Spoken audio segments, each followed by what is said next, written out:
Hi friends, எல்லாருக்கும் good morning. இப்போ தான் காலையில் எழுந்துச்சு. இனி தான் காஃபி எல்லாமே காய்க்க போகிறேன்.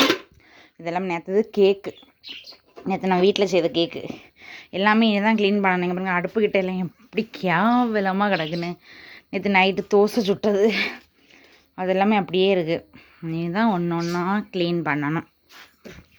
அதான் இனி விறகு அடுப்பில் தான் சமைக்கணும், கேஸ் அடுப்பில் சமைக்க முடியாது. நான் பொத்துடுச்சு. இனி வேறு அடுப்பு வாங்கணும். நேற்று வர பயன்படுத்திட்டு தான் இருந்தோம். இன்றைக்கி ஒர்க் ஆச்சுன்னா பயன்படுத்தி பார்க்கணும். அது வந்து அடிக்கடி ஆஃப் ஆகும். நம்ம இப்போ ஆன் பண்ணினாலும் அது எரிஞ்சிட்டு இருக்கும்போது தன்னாலே ஆஃப் ஆகுது. நம்ம திடீர்னு ஆன் பண்ணி வச்சுக்கிட்டு வெளியே எதுவும் போயிட்டு வரும்போது ஆஃப் ஆகி கிடக்கு. அதனால் பயந்துப்போம். இது வந்து எடுக்கிறது இல்லை, அப்படியே வச்சுருக்கு. நாசம் ஆகிடுச்சு. இனி புதுசு ஒன்று வாங்கணும். எவ்வளோ கேவலமாக இருக்குது பாருங்கள். இனிதான் தூத்து, இனிதான் எல்லாமே ஒதுக்கணும். எல்லாருக்கும் குட் மார்னிங். எல்லோரும் டீ குடிச்சாச்சா? இந்த வீடியோ பிடிச்சிருந்தா மறக்காமல் சப்ஸ்கிரைப் பண்ணுங்கள், மறக்காமல் பெல் ஐக்கானை கிளிக் பண்ணுங்கள், நமக்கு சப்போர்ட் பண்ணுங்கள். பாய்.